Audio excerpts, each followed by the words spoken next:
সম্মানিত দিনদার ইমানদার মুসলমান ভাই ও বন্ধুগণ, আল্লাহ তাআলা কোরআনুল করিম সূরাতুল বাকারাতে বিশ্বাসী মুমিন মুসলিম যারা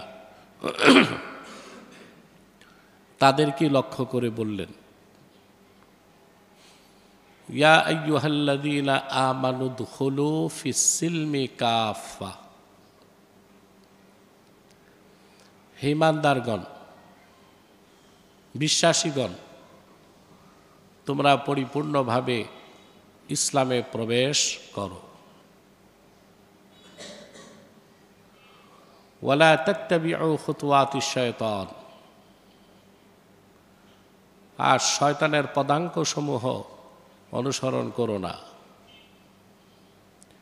ইন্নাহু লাকুম আদুউম মুবিন, নিশ্চয়ই শয়তান তোমাদের প্রকাশ্য শত্রু।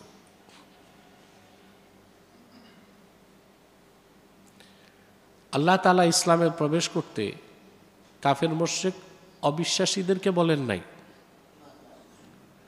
ঈমানদার বিশ্বাসী মুমিনদেরকেই বললেন তোমরা পরিপূর্ণভাবে ইসলামে প্রবেশ করো। তাহলে এই কথা স্পষ্ট বোঝা যায়, ঈমান আনার পরেও ইসলামে প্রবেশ পূর্ণাঙ্গ হতে পারে, আংশিকও হতে পারে, ঠিক না?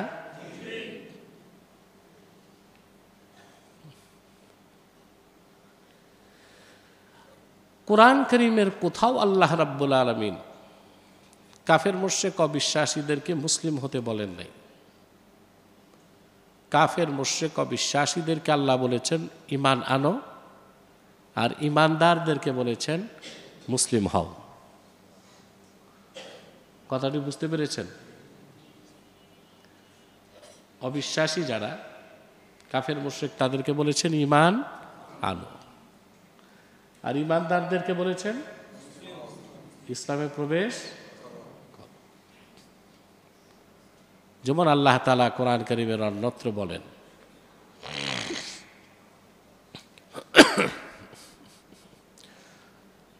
ইয়া আইয়ুহাল্লাযীনা আমানুত্তাকুল্লাহা হাক্কা তুকাতিহি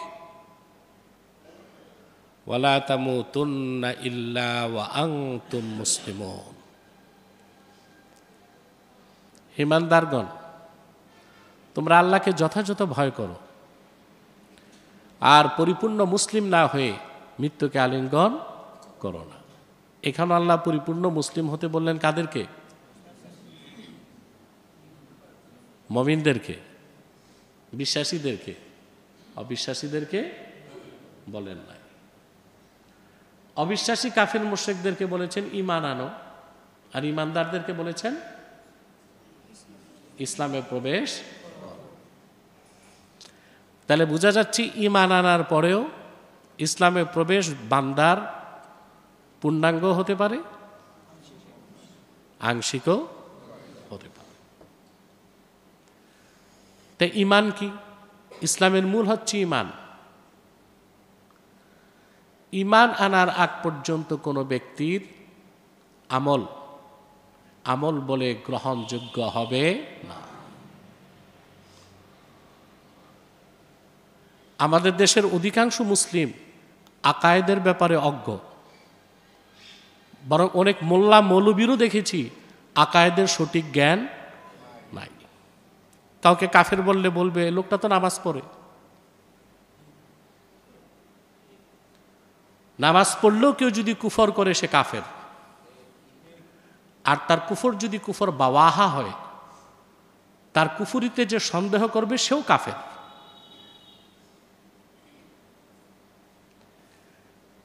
নামাজ পড়ার পর কখন কাফের বলা যাবে না? যদি কোনো ব্যক্তির কথা কাজে কর্মে কুফর প্রকাশ না পায়।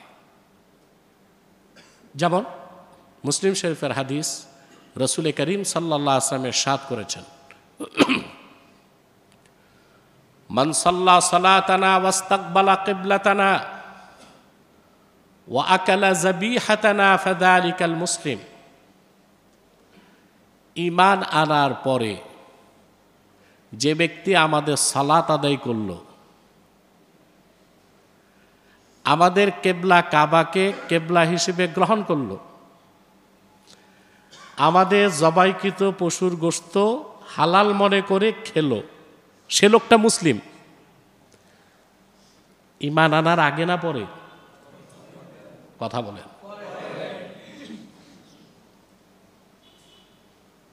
সমস্ত ইমামগণ একমত, ঈমান আনার পরে কেউ যদি সালাত আদায় করে, কাবাকে কেবলা মানে, আমাদের জবাইকৃত পশু গোশত খায়, সে লোকটাকে আমরা মুসলিম বলবো কতক্ষণ?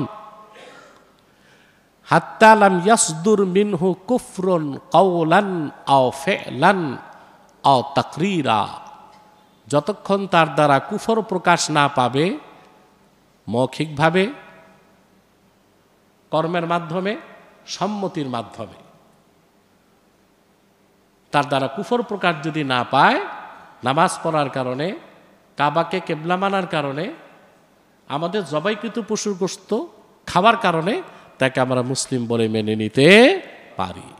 কিন্তু যদি দেখা যায় ঈমান নাই বা তার দ্বারা কুফর ঘটেছে, নিঃসন্দেহে সে কাফের, তাকে মুনাফিক বলারও সুযোগ নাই। কথা বুঝতেছেন তো? সব কিছুর মূলে কি? ঈমান। এই ঈমান আনার পরে, ঈমানের ক্ষেত্রে আবার আপনার সন্দেহ থাকতে পারবে না। ঈমান হতে হবে সন্দেহ মুক্ত। কি আমাদের ঈমান কি সন্দেহ মুক্ত? কথা বলে। মানে আমাদের দেশে যারা রাজনীতি করে, কি করে? এরা তো কোরআন হাদিস ঈমান আনে না, ঈমান আনে রাষ্ট্রের উপর। কিসের উপর? আর এদের ধর্মগ্রন্থ হচ্ছে এদের সংবিধান।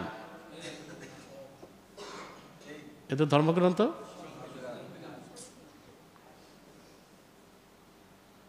সবকিছুই তাদের রাষ্ট্রকেন্দ্রিক। তারা সর্বোচ্চ ক্ষমতার মালিক মনে করে রাষ্ট্রকে, আর ঈমানদার সর্বোচ্চ ক্ষমতার মালিক মনে করে আল্লাহকে।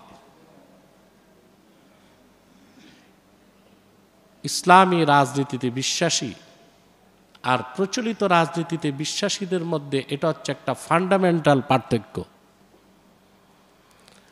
কথা বুঝতে পেরেছেন তো? ঈমানটা হতে হবে পরিপূর্ণ এবং সন্দেহ মুক্ত। সুবহানাল্লাহ বলবেন। আল্লাহ তাআলা কোরআন কারীম সূরা হুজুরাতের মধ্যে ইরশাদ করেছেন, إنما المؤمنون الذين آمنوا بالله ورسوله ثم لم يرتابوا وجاهدوا بأموالهم وأنفسهم في سبيل الله أولئك هم الصادقون. سبحان الله. ঈমানের দাবিতে সত্যবাদী কারা? কারা খাঁটি ঈমানদার? সংজ্ঞাটা কে দিয়েছেন? আপনাদের মনে স্টেমিনা কমে গেছে শরীরে? আসলে আমি তো দেখি এলাকার লোক কই, মাদ্রাসা বন্ধ থাকলে আর ফ্যাক্টরি বন্ধ থাকলে বোঝা যায় পাঠানটলিতে মুসল্লি কি আছে।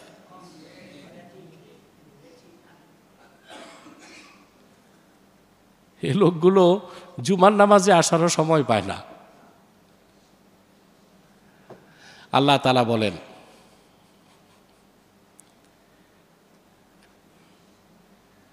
মুমিন তো তারাই যারা বিশ্বাস স্থাপন করেছে মহান আল্লাহর উপর, আল্লাহর হাবিব মুহাম্মদ সাল্লাল্লাহু আলাইহি সাল্লামের উপর,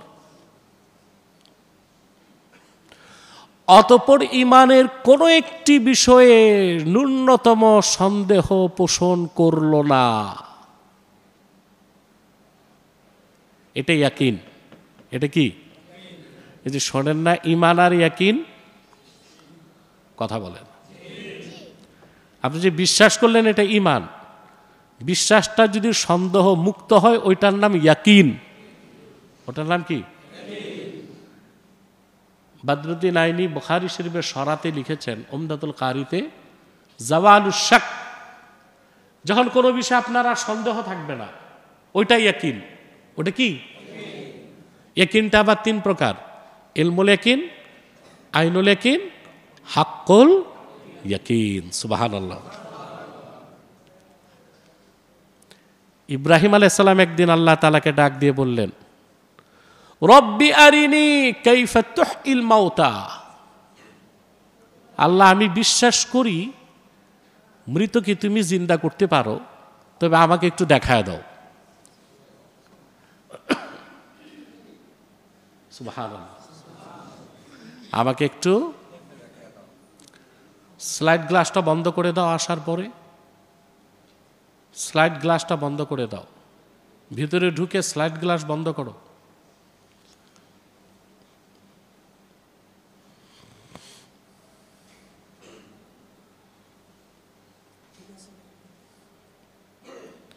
ইব্রাহিম আলাইহিস সালাম বললেন, আল্লাহ তুমি আমাকে দেখাও কিভাবে তুমি মৃতকে জিন্দা করো। আল্লাহ তাৎক্ষণিক প্রশ্ন করছেন, আওয়ালাম তুমিন, আমি যে মৃতকে জিন্দা করতে পারি তুমি কি তা বিশ্বাস করো না? হযরত ইব্রাহিম জবাব দিলেন, বালা ওয়ালাকিন লিয়াতমাইন্না কলবি, বিশ্বাস করি তবে ইতমিনানে কলব,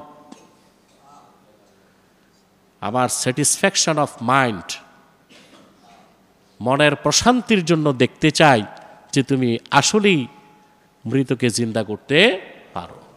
সাউন্ড কমে গেছে মহসিন।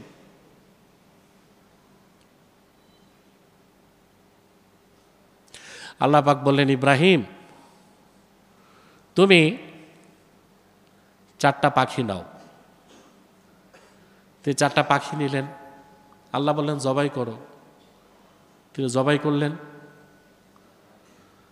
আল্লাহ বললেন, এবার গোশতগুলো 4টা পাহাড়ে ছড়িয়ে ছিটিয়ে দাও।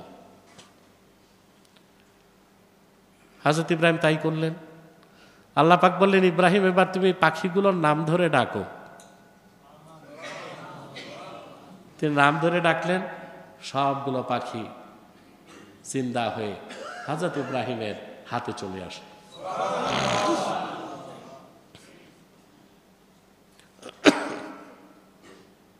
এখন তিনি বিশ্বাস করতেন মৃতকে আল্লাহ জিন্দা করতে পারে। চোখে দেখার পর তার ইয়াকিনটা বাড়ছে না? কথা বলেন। আল্লাহ যে মৃতকে জিন্দা করতে পারেন ওই বিষয়ে সন্দেহ চলে গেছে না?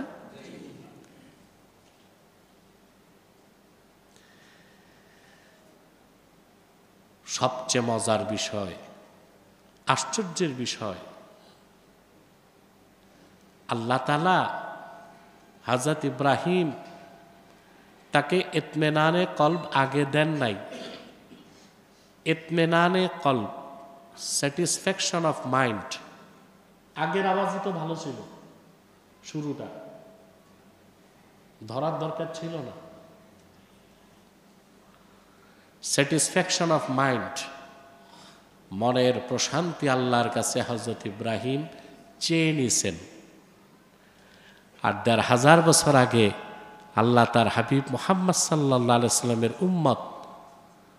উম্মতে মুহাম্মদীকে না চাইতেই ইতমিনানে কলব ৩০ পারা কোরআনে রেখে দিয়েছেন।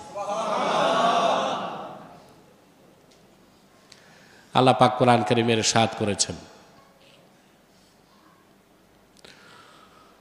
আল্লাহ পাক বলেন, কুল ইন্নাল্লাহা ইউদিল্লু মান ইয়াশাউ ওয়া ইয়াহদি ইলাইহি মান আনাব আল্লাযীনা আমানু ওয়া তাতমাইন্নু কুলুবুহুম বিযিকরিল্লাহ আলা বিযিকরিল্লাহি তাতমাইন্নুল কুলুব। মুহাম্মদ সাল্লাল্লাহু আলাইহি সাল্লাম আপনি বলুন, আল্লাহ যাকে ইচ্ছা তাকে আপন রহমত থেকে দূরে সরায় দেন, তখন সে পথভ্রষ্ট হয়। আর যে বিনয়ের সাথে এগিয়ে আসে আল্লাহ তাকে হেদায়েত করেন।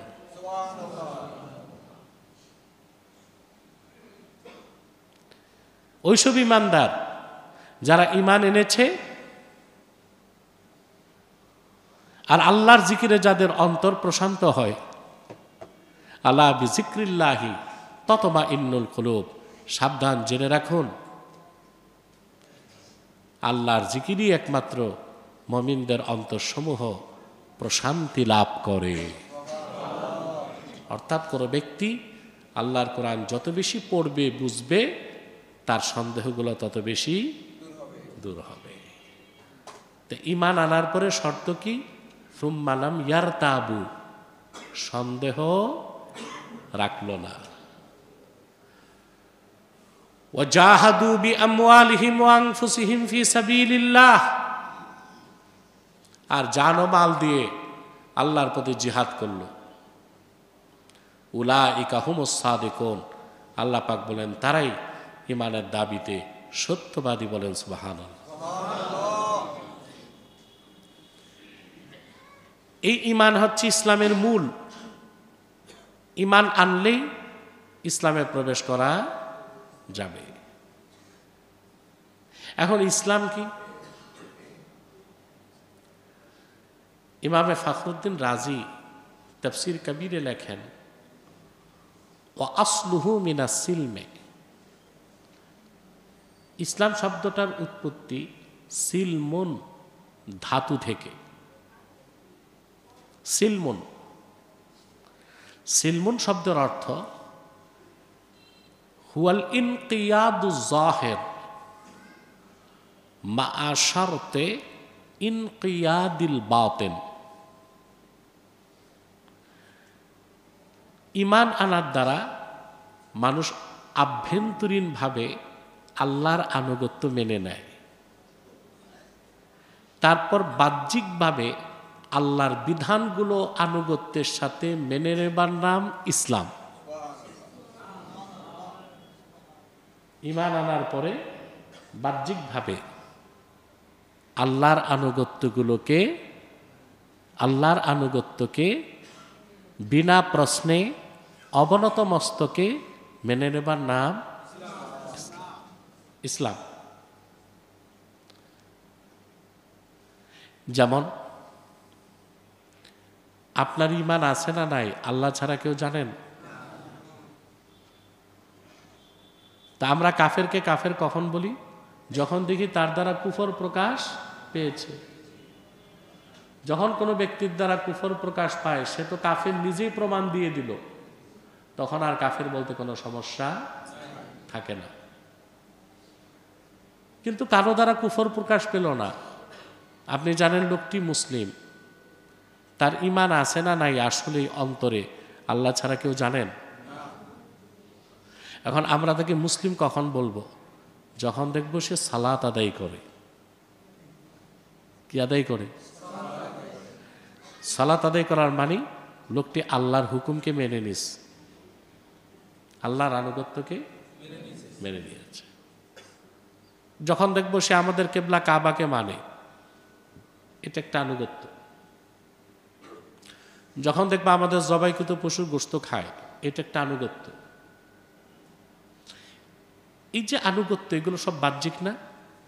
কথা বলেন। নামাজ, রোজা, হজ, যাকাত কার আনুগত্য? কিন্তু এগুলো কি আভ্যন্তরীণ না বাহ্যিক? বাহ্যিক। আর ঈমানটা আভ্যন্তরীণ। সেজন্য ঈমান আনার পরে বাহ্যিকভাবে আল্লাহর হুকুমগুলোকে আনুগত্যের সাথে বিনা প্রশ্নে মেনে নেবার নাম হচ্ছে ইসলাম। এই জন্য আল্লাহ বলেছেন, ইয়া আইয়ুহাল্লাযীনা আমানু উদখুলু ফিস-সিলমি কাফা, হে ইমানদারগণ, তোমরা যারা ঈমান এনেছো পরিপূর্ণভাবে তোমরা ইসলামে প্রবেশ করো। অর্থাৎ আল্লাহ তার হাবিব মুহাম্মদ সাল্লাল্লাহু আলাইহি ওয়াসাল্লামের মাধ্যমে ১৫০০ বছর আগে যে পূর্ণাঙ্গ দ্বীন ইসলাম দিয়েছেন, শরিয়াত দিয়েছেন, ওই শরীয়তে ইসলামের সব বিধানকে বিনা প্রশ্নে মেনে নিলেই আপনি পরিপূর্ণভাবে ইসলামে প্রবেশ করেছেন বলে স্বীকৃতি পাবেন। কোরআন কারীমের এই আয়াতের মানদণ্ডে আমরা কতটুকু মুসলিম হতে পারলাম? আমরা কি জীবনের সকল ক্ষেত্রে আল্লাহর হাবিবের শরীয়তের বিধানগুলো মেনে নিছি? কথা বলেন, বলেন।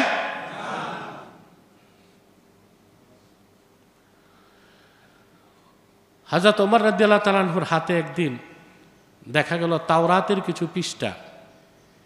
কিসের তাওরাত? কার উপর নাজিল হয়েছিল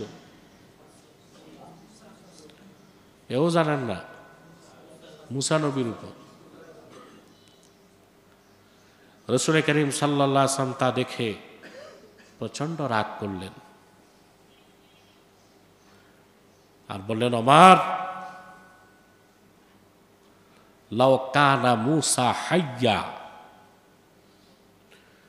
নবী মুসা যদি এখন জীবিত থাকতো, আমার উম্মত হওয়া ছাড়া তার বাঁচার কোনো ব্যবস্থা থাকতো না।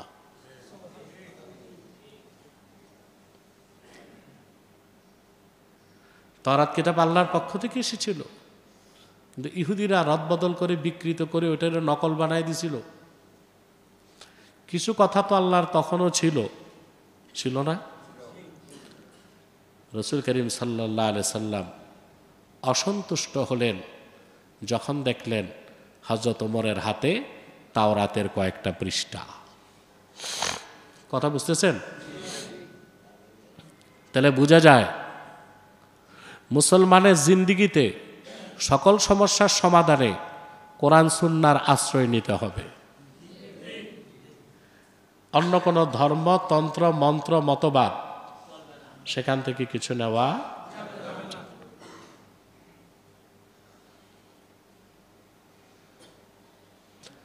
অনেকে সুফি দরবেশি করে, দাড়ি টুপি জুব্বা কুর্তা ঠিক আছে, কিন্তু জীবনের মৌলিক ক্ষেত্রে দেখা যায় বিজাতির অনুসরণ করছে। এই ক্ষেত্রে মুসলমানের সবচেয়ে বেশি দুর্বলতা হচ্ছে তারা খেলাফা, ইসলামী রাষ্ট্র ব্যবস্থার কনসেপ্ট থেকে সরে যাচ্ছে। আপনারা জানেন মালয়েশিয়াতে এক সময় ইসলামী রাজনীতি খুব চাঙ্গা ছিল। যখন আনোয়ার ইব্রাহিম কল্যাণ রাষ্ট্রের কনসেপ্ট নিয়ে আসলেন, সে মালয়েশিয়াতে এখন আর ইসলামী রাজনীতির একটা শব্দ উচ্চারিত হয় না। একই অবস্থা ইন্দোনেশিয়াতে। 5ই আগস্টের পর থেকে আপনারা দেখতেছেন যে লোকগুলো ইসলামী রাষ্ট্রের কথা বলতো, এদের অধিক সংখ্যকই এখন কল্যাণ রাষ্ট্রের স্লোগান ধরছে। কেন? তো বোঝা যাচ্ছে বাংলাদেশেও ভবিষ্যতে ইসলামী রাজনীতি আর থাকবে না। এটা কি হতে দিবেন আপনারা?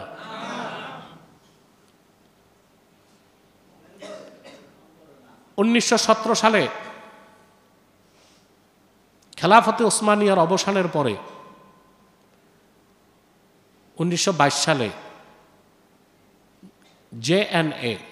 জিএনএ গ্র্যান্ড ন্যাশনাল অ্যাসেম্বলি করে কামাল পাশা আতাতুর্ক সংসদে বিল পাশ করল, তুরস্কে আর কখনো ইসলামী আইন চলবে না।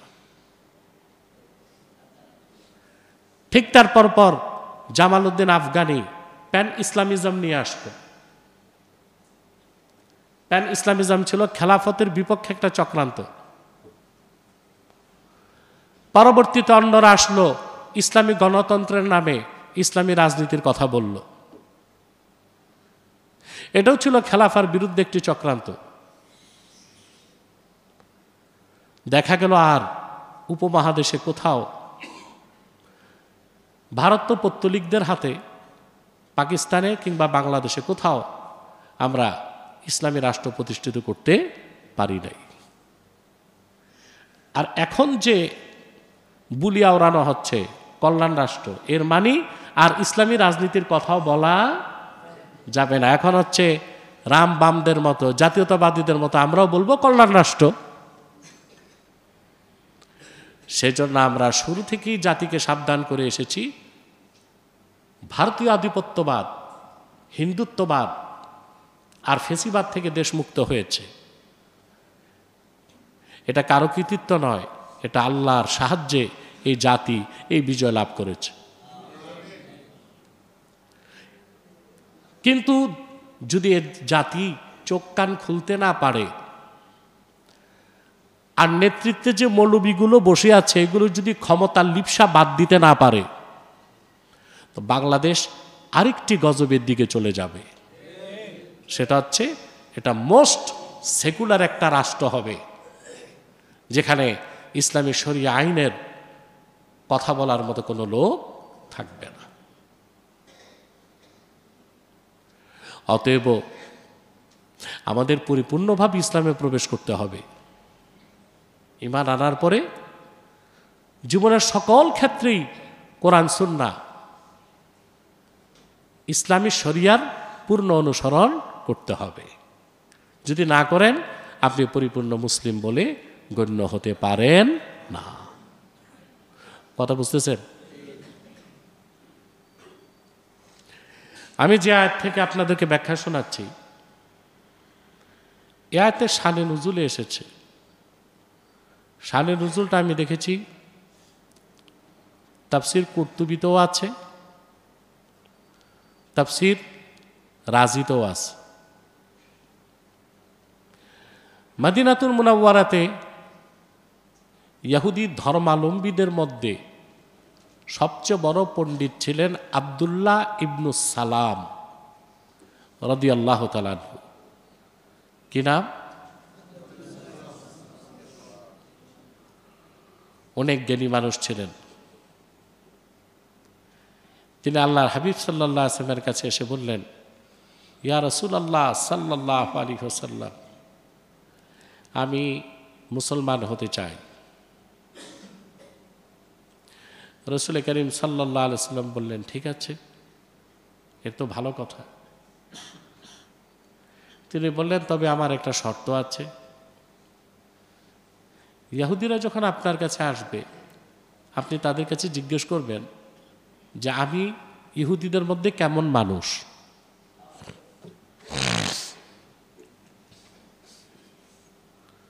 ইহুদিরা যখন রাসূল করিম সাল্লাল্লাহু আলাইহি ওয়াসাল্লামের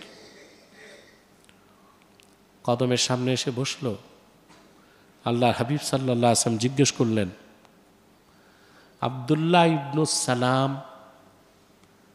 কাইফা ফীকুম, তোমাদের মধ্যে আব্দুল্লাহ ইবনু সালাম লোকটা কেমন? সমস্ত ইহুদিরা বলল, খায়ের ইবনুল খায়ের, তিনিও ভালো, তার বাবাও ভালো। এবার উচ্চকণ্ঠে আব্দুল্লাহ ইবনু সালাম পর্দার আড়াল থেকে কালেমা শাহাদা পড়তে পড়তে বেরিয়ে আসলেন। বলেন, ইহুদিরা সাক্ষী থাকো, আশহাদু আল্লা ইলাহা ইল্লাল্লাহু ওয়া আশহাদু আন্না মুহাম্মাদান আবদুহু ওয়া রাসূলুহু সাল্লাল্লাহু আলাইহি ওয়াসাল্লাম। তাদের সাক্ষ্যের পরে তিনি, ইহুদি জাতি বলল, শার ইবনু শার, আব্দুল্লাহ ইবনু সালাম আমাদের মধ্যে সবচেয়ে খারাপ মানুষ, তার বাবাও খারাপ। এটাই ইহুদিদের নীতি। কথা পক্ষে গেলে জিন্দাবাদ, আর বিপক্ষে গেলে নিন্দাবাদ। পক্ষে গেলে জিন্দাবাদ, বিপক্ষে গেলে নিন্দাবাদ। এগুলো হচ্ছে ইহুদিদের চিরাচরিত চরিত্র।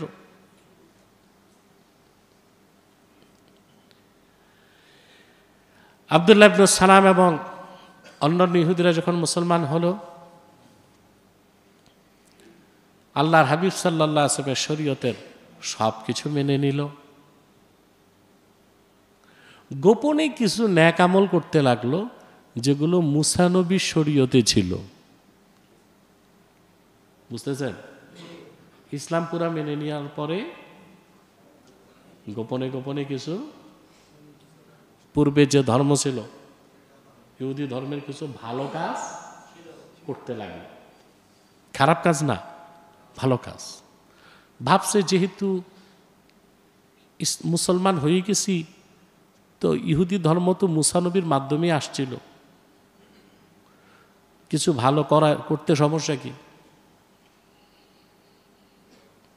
বুঝতেছেন? আল্লাহ সহ্য করলেন না, সাথে সাথে সূরা বাকারার এই আয়াত নাজিল করে ধমক দিয়ে দিলেন, ইয়া আইয়ুহাল্লাযীনা আমানু উদখুলু ফিস সিলমি কাফা। হে ঈমানদারগণ, যারা মুহাম্মদ সাল্লাল্লাহু আলাইহি ওয়াসাল্লামের আনিত দ্বীন ইসলামকে গ্রহণ করেছ, পরিপূর্ণভাবে ইসলামে প্রবেশ করো। ইসলাম গ্রহণ করার পরে পূর্বের কোনো পয়গম্বরের শরীয়তের ভালো কাজ করারও কোনো অনুমতি নাই। ওয়ালা তাত্তাবিউ খুতুওয়াতিশ শায়তান, শয়তানের পদাঙ্কসমূহ অনুসরণ করো না। তো বোঝা যাচ্ছে ইসলামের বাইরে যা আছে সবই শয়তানের অনুসরণ। কথা বলেন, ইন্নাহু লাকুম আদুউম মুবিন, নিশ্চয় শয়তান তোমাদের প্রকাশ্য শত্রু। সাথে সাথে আব্দুল্লাহ ইবনে সালাম এবং অন্যান্যগণ তওবা করে নিলেন। এখন আপনাদের কাছে আমার একটা প্রশ্ন, সাহাবায়ে কেরাম এত মর্যাদা যাদের ছিল, যারা ইহুদি ধর্ম ছেড়ে ইসলাম গ্রহণ করেছিল, আল্লাহর হাবিব সাল্লাল্লাহু আলাইহি ওয়াসাল্লামের শরীয়তের সব বিধান মানার পরেও শুধুমাত্র তাদের অপরাধ ছিল পূর্বের শরীয়তের কিছু ভালো কাজ করতেন। আল্লাহ তাদেরকে পূর্ণাঙ্গ মুসলিম বলে স্বীকৃতি দিলেন না। আমরা যারা উম্মতে মুহাম্মদী দাবিদার ১৫০০ বছর পরে মুসা নবীর মতো ভালো মানুষের কোনো ভালো কাজের অনুসরণ করছি না,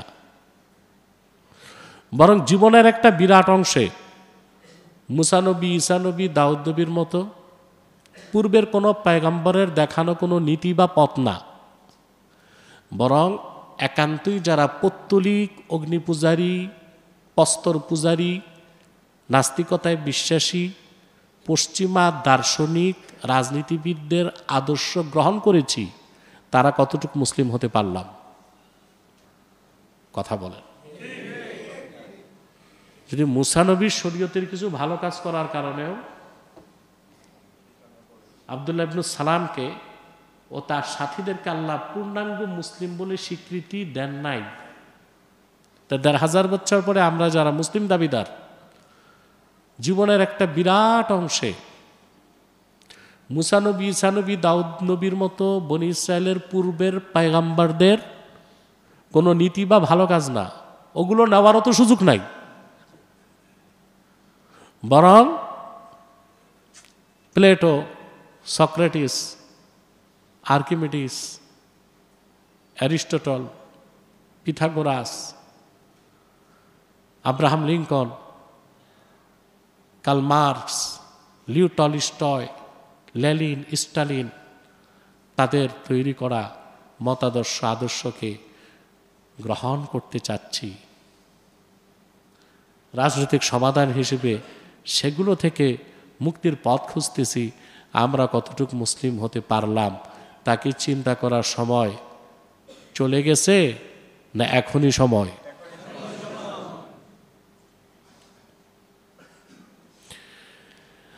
রাসূল করিম সাল্লাল্লাহু আলাইহি সাল্লাম সুস্পষ্টভাবে উম্মতকে সাবধান করে দিয়েছেন ১৫০০ বছর আগে, মান তাশাব্বাহা বিকওমিন ফাহুয়া মিনহুম।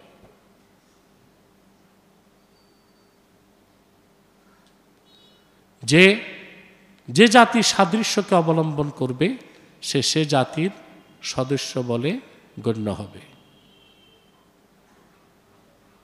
আর এ কথা স্পষ্ট প্রমাণিত আল্লাহ তার হাবিব মুহাম্মদ সাল্লাল্লাহু আলাইহি ওয়াসাল্লামের মাধ্যমে। দ্বীন ইসলামকে পরিপূর্ণ করে দিয়েছেন ১৫০০ বছর আগে। দ্বীন ইসলামের বাইরে ভালো কিছু নাই, ভালো থাকলেও নেওয়ার সুযোগ আছে। আমরা তা কোরআন শরীফের আয়াত থেকে প্রমাণ পেয়েছি। কথা বলেন। আমি একটা যুক্তি দেখাচ্ছি আপনাদেরকে। পৃথিবীতে সবচেয়ে এক্সপেন্সিভ ঔষধ হচ্ছে ক্যান্সারের ঔষধ, কেমোথেরাপি। এক শিশি এক বোতলের দাম 1.5 লাখ 2 লাখ 2.5 লাখ টাকা, ঠিক না? এখন কেমোথেরাপি কিনছেন আপনি 1.5 লাখ টাকা দিয়ে। আজকে কত তারিখ? এপ্রিলের 4। তো এটা তারিখ দেওয়া আছে, ডেট 4 এপ্রিল, বুঝলেন? এখন 1.5 লাখ টাকার এই বোতল, আজকে তো দাম 1.5 লাখ, কালকে কত? কথা বলেন, কারণ ডেট ফেল, চলে গেছে। মুসা নবীর মাধ্যমে যে শরীয়ত এসেছিল, ঈসা নবীর আগমনের মাধ্যমে সেই শরীয়তটা রিজেক্ট হয়ে গেছে। ঈসা নবীর মাধ্যমে যে শরীয়ত এসেছিল, ইসলাম আসার কারণে সেই শরীয়ত, ঈসা নবীর আনিত দিন শরীয়ত এক্সপায়ার্ড হয়ে গেছে, ডেট ফেল হয়ে গেছে। এখন ঈসা নবীর শরীয়তের, মুসা নবীর শরীয়তের কোনো ভালো জিনিস থাকলেও গ্রহণ করার সুযোগ, শুধুমাত্র আল্লাহর আখিরি নবী মুহাম্মদ সাল্লাল্লাহু আলাইহি ওয়াসাল্লাম ১,৫০০ বছর আগে আল্লাহর পক্ষ থেকে যা কিছু উপহার দিয়েছেন, যা আছে পূর্ণাঙ্গ দ্বীন ইসলামের মধ্যে, সেই দ্বীন ইসলামের বাইরে কোনো বিধান, কোনো আদর্শ গ্রহণ করার সুযোগ। কথাটা বুঝতে পারছেন? আল্লাহর আখির নবী মুহাম্মদ সাল্লাল্লাহু আলাইহি ওয়াসাল্লাম ১,৫০০ বছর আগে আল্লাহর পক্ষ থেকে যে দ্বীন এনেছেন, তা তো পূর্ণাঙ্গ দ্বীন ইসলাম, ঠিক না? ওই দ্বীন ইসলামের বাইরে ইহকালীন কল্যাণ বা পরকালীন মুক্তির জন্যে অন্য কোনো তন্ত্রমন্ত্র আদর্শ থেকে আপনি যদি কোনো কনসেপ্ট, কোনো সূত্র, কোনো নীতি গ্রহণ করতে যান, আল্লাহ তাআলা আপনাকে মুসলিম বলে স্বীকৃতি দিবেন না। আল্লাহর জন্য জীবনের সকল ক্ষেত্রে শরীয়তকে মেনে বিশ্বাস করে চলার তৌফিক দান করেন, বলেন আল্লাহুম্মা আমিন।